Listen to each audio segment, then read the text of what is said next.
षष्ठ अध्याय। नारद उवाच कहन्ति ब्रह्मांक कुमार शुण राजन धर्मसार कार्तिक व्रते जहा अछि भविष्य अर्थे जहा भक्ति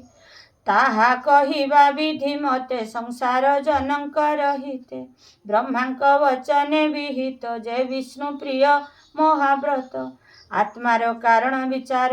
जे जन पालिब संसार मधुमांसादि जे आमिष कोलथ मसूर जे मांस वर्तिका आदि कंटा फल कुष्पांड आदि मधुराल अगस्ती बिनु जेते साग कार्तिके वर्जित केतेक जे कृष्ण वर्ण रंग ज्योति कार्तिके न भखई व्रती लेंबू तांबूल बहु बीजी मूला कंकड़ा करक भेजी तिल एरंडर सबेनी कार्तिक अंगरे न घेनी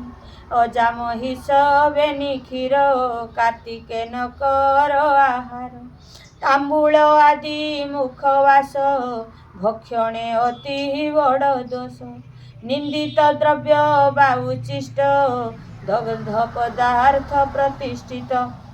आमिष प्रयोग द्रव्य जेते सर्ववर्जित महाहिते कुसंग परिहास तल कलह क्रोध हिंसा बल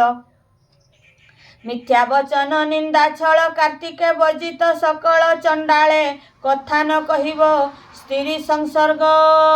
न करिब शयने न इच्छिब संग न देखी कूटनाट रंग वृक्ष आरोहण न करी अथल जले न पहरी भुजंगे न करिब क्रीड़ा जेणे आत्मा को लागे पीड़ा तेणे नहिब परवेश न करी पर पाके ग्रास एते वर्जित करी नित्य पुणी करिव जेबा कृत्य हविष्य अर्ण अर्थे धन वर्जित रंग कृष्ण वर्ण शरद अंते जेहूँ पाची बहु विधाने ताहा संची एते उतारु ध्यान फल जे शुद्ध सर्वांग सुकल ऐसे धान तेंडुल विचारी जेबा कलंक पहरी अर्ण रांधिब शुद्ध पात्रे जेबा वर्जित पत्र पात्रे व्यंजन तीर्थ जहा कल्पी से कथा कहिब संक्षेपी अग्नि अपाक जेउ लुण हविष्य जोगे ताकू आण गोप क्षीर घृतादि लवणी ब्राह्मण मंदिर न किणी मद्यप जन न छुईब एमंत गोरस होइब आ काकुड़ी बहु बीज मध्ये बड़ बंतल फल देखी सुधे मूलके योग्य सर्वसारु कृष्ण वर्णरे मृग करु शुकल इखु नारिकेल अगस्ती साग धात्री फल आद्रक मूल अग्रभागे संपादी शुद्ध पात्र जोगे ଯାହାକୁ ଯେହବା ମିଳିବ ନ ପାଇବି ମୁଖେ ନହିବ ଅନ୍ନ ସଂଯୋଗେ ପତ୍ର ସାର କହିବା ଶୁଣ ନୃପବର ଶାଳ ପଣସ ରମ୍ଭାତରୁ ପଲାଶ ଏଘେନି ମଧ୍ୟରୁ ଏ ଚାରି ବୃକ୍ଷ ଯେବା ମିଳେ ଅନ୍ନ ସଂଯୋଗିବ ସେବଳେ ଦ୍ୱିତୀୟ ସ୍ନାହାନ ନିମନ୍ତେ ଚିକଣେ ବାଞ୍ଛା କର ଚିତ୍ତେ ସୋରିଷ ରସ ଅଙ୍ଗେ ଘେନି ଯେତେ ଦିବସେ ଧର୍ମ ହାନି से कथा शुण एक चित्ते विशेष एकादशी व्रते पूर्व परवाणी चतुर्दशी षष्ठ काल रे जेबे शशी पितृदिवस जेबे हेब तैल ग्रहण न करिब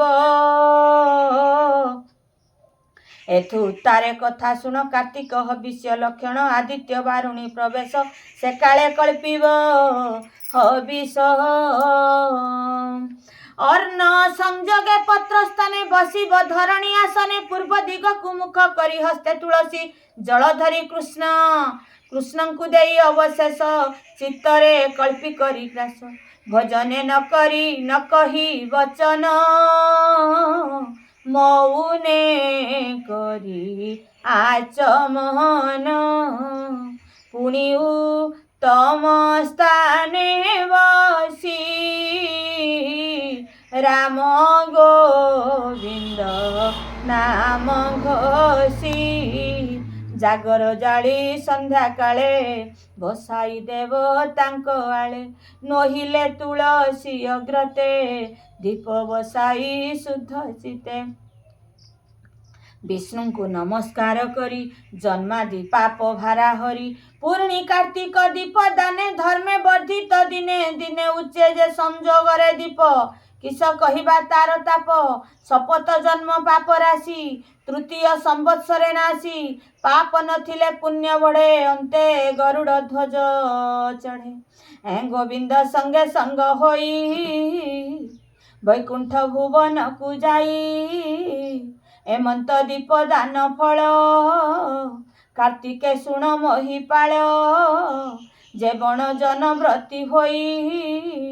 କାର୍ତ୍ତିକେ ତୃଣ ପରିଶୋଇ ଯେ ତୃଣ ଅଗ୍ନି ଯେହ୍ନେ ଧ୍ୱଂସେ ବ୍ରତିପାତକ ଯେହ୍ନେ ନାଶେ ଯମ ନିୟମ ଯେତେ ବିଧି କାର୍ତ୍ତିକ କୃତ୍ୟରେ ପ୍ରସିଦ୍ଧି ଯେହ ବା ତହିଁ ଫଳ ଶ୍ରୁତି ଜାଣନ୍ତି କୃଷ୍ଣ ବେଦପତି ଏମନ୍ତ କାର୍ତ୍ତିକ ମାସରେ ଯେ ବ୍ରତ ବିଧି ମତେ କରେ କିସ କହିବା ତାର ଗୁଣ ସେ ଜନ ସ୍ୱୟଂ ନାରାୟଣ ଶ୍ରୀମୁଖେ କହିଛନ୍ତି ହରି କାର୍ତ୍ତିକ ବ୍ରତ ସମସରି ଯେ ତେଣେ ହୁଏ ଅନୁଗତ ସେ ମୋର ଲୋଭଇ ନିୟତ ଏବେ ହୋ ଶୁଣ ନୃପନିଧି କାର୍ତ୍ତିକ ଉଦ୍ଯାପନ ବିଧି ଶୁକ୍ଳ ଚତୁର୍ଦ୍ଦଶୀ ଦିନ ବ୍ରତେ ଉତ୍ସୁକ କରି ମନ ଦ୍ୱାରେ ଯେ ତୁଳସୀ ବିଜୟ ସେଠାରେ ମଣ୍ଡପ ଗୋଟିଏ ତୋଳିବ ଅତି ଯତ୍ନ କରି ଚାରି ଦିଗକୁ ଦ୍ୱାର କରି ମଣ୍ଡଣି କରିବ ମଣ୍ଡପ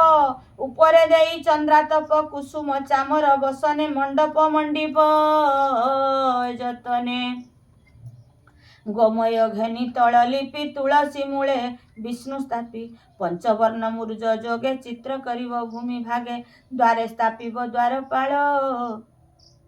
ପୂର୍ବ ଭାଗରେ ଅତିଶୀଳ ଦକ୍ଷିଣେ ସୁଶୀଳ ଦୁଆରୀ ପଶ୍ଚିମେ ଜଳ ନାମଧାରୀ ବିଜୟ ସ୍ଥାପିବ ଉତ୍ତରେ ମଣ୍ଡଳ ଲିହିବ ଭିତରେ ସର୍ବତ୍ର ନାମେ ଭଦ୍ର ଚିତ୍ର ମଧ୍ୟେ କମଳ ଅଷ୍ଟପତ୍ର ଦିଗପାଳଙ୍କୁ ତହିଁ ସ୍ଥାପି ଯେ ପ୍ରଭୁ ପୂର୍ଣ୍ଣାନନ୍ଦ ରୂପୀ ଅଶେଷ ଜନ୍ତୁଙ୍କ ଜୀବନ ତାହାଙ୍କୁ କରିବା ବାହନ ଲକ୍ଷ୍ମୀକି ସ୍ଥାପି ତାଙ୍କ ମୂଳେ ଘଟ ବସାଇ ପୂଜା ସ୍ଥଳେ ଆଚ୍ଛାଦିତ ହିଁ ପୀତ ବସ୍ତ୍ରେ ଜାଗର ଜାଳି ଗୁଆ ଘୃତେ ଆଧି ଉପାଧି ଠୁଳ କରି ବ୍ରାହ୍ମଣ ତିନି ବେଦୁବରି ଯେ ବ୍ରହ୍ମା ବିଷ୍ଣୁ ମହେଶ୍ୱର ଏମନ୍ତେ କଳ୍ପି ଦ୍ୱିଜବର ତିନିକି ଆସନେ ବସାଇ ପୂଜିବ ଗନ୍ଧ ପୁଷ୍ପ ଦେଇ ତାଙ୍କ ବଚନେ ପୁଣ ପୂଜା ଅର୍ଚ୍ଚନା କରି ଦେବ ରାଜା ମଣ୍ଡପ ଉପରେ କଳସ ଚିରାଳ ବାନ୍ଧି ଝିନ ବାସ ଚାରି ଦ୍ୱାରିଙ୍କି ପୂଜା ବିଧି ବିପ୍ରବଚନେ କରି ସିଦ୍ଧି ପୂଜିବ ଜଗତ ଅଧିପ ଗନ୍ଧ ଚନ୍ଦନ ଧୂପ ଦୀପ ଶୁକ୍ଳ ପୁଷ୍ପ ଶିରେ ଦେଇ ବୋଲିବେ କୃଷ୍ଣ ତ୍ରାହି ତ୍ରାହି ବିବିଧ ଉପହାର ଦ୍ରବ୍ୟ ମନ୍ତ୍ର ସୁମରି ଭୋଗ ଦେବ ଗୋବିନ୍ଦ ନାମ ଧରି ନିତ୍ୟ ଉତ୍ସବ ବାଦ୍ୟ ନୃତ୍ୟ ଗୀତେ ଏମନ୍ତେ ବଞ୍ଚିବ ସର୍ବରି ନିଶି ପ୍ରଭାତେ ସ୍ନାନ କରି ପୂଜା ସ୍ଥାନରେ ଯେତେ ଦ୍ରବ୍ୟ ମନ୍ତ୍ର ସୁମରି ପୂଜା ଦେବ ତିଳ କାଞ୍ଚନ ଗୋରୁ ଦାନ ବିପ୍ରଙ୍କୁ କରି ନିବେଦନ ତାଙ୍କ ପତ୍ନୀକି ତିନି ଶାଢ଼ୀ ଦେଇ କହିବ କର ଯୋଡ଼ି ହେ ବିପ୍ରବର ତୁମ୍ଭେ ହରି ମତେ ସଂସାରୁ କର ପାରି ଏମନ୍ତ କହିବ ବଚନ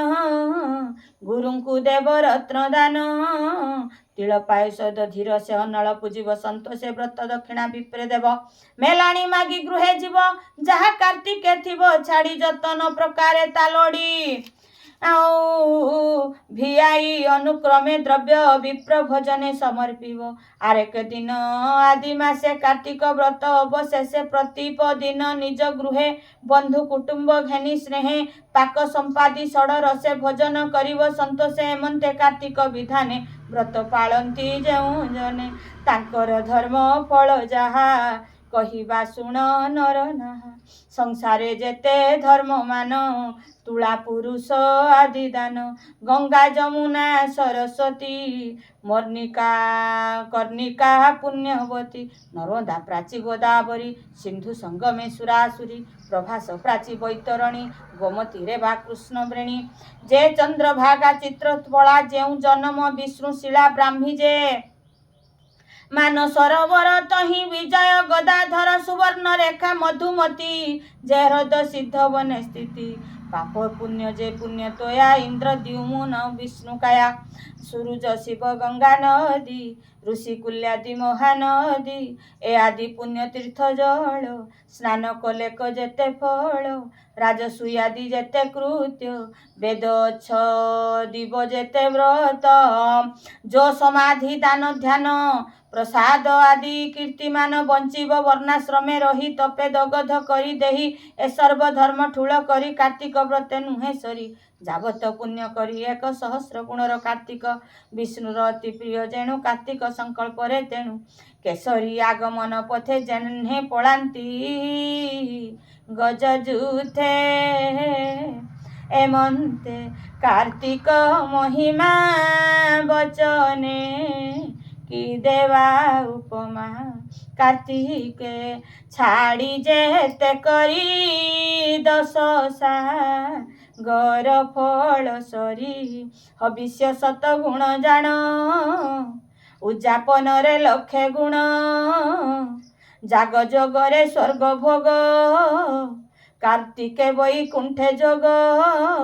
ବିଧି ସଂକଳ୍ପେ ବ୍ରତ କଲେ ଅକ୍ଷୟ ମୁକ୍ତି ପାଇ ଭଲେ।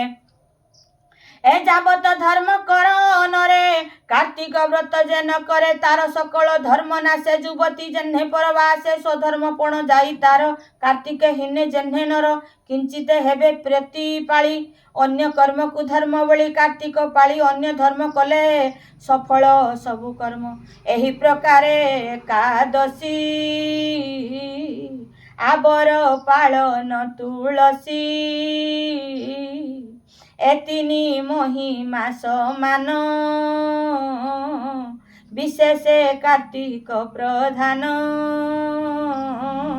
ଶୁଣ ରାଜନ ଧର୍ମସାର ଏ ପଦ୍ମ ପୁରାଣ କେଶର ଉତ୍ତର ଖଣ୍ଡେ ପରସିଦ୍ଧି କାର୍ତ୍ତିକ ଧର୍ମ ଯଥା ବିଧି ସେହି କାର୍ତ୍ତିକ ଧର୍ମ ପାଇ ସର୍ବ ଦୁରିତ କ୍ଷୟ ଯାଇ ବ୍ରାହ୍ମଣ ଆଦି ଚାରି ବର୍ଣ୍ଣ ସ୍ତ୍ରୀ ପୁରୁଷ ଯେ ବାଜନ ବିନା କାର୍ତ୍ତିକେ ଶୁଦ୍ଧ ନୋହି ବିଷ୍ଣୁ ଶ୍ରୀମୁଖେ ଛନ୍ତି କହି ସେ ପ୍ରଭୁ ବାକ୍ୟ ଉପଦେଶ ଭଣଇ ମହାଦେବ ଦାସ। ଇତି ଶ୍ରୀ ପଦ୍ମ ପୁରାଣେ ଉତ୍ତର ଖଣ୍ଡେ କାର୍ତ୍ତିକ ମହାତ୍ମେ ଆଉ ସମ୍ବାଦେ କାର୍ତ୍ତିକ ଉଯାପନ କର୍ମ କଥନେ ନାମ ଷଷ୍ଠ ଅଧ୍ୟାୟ।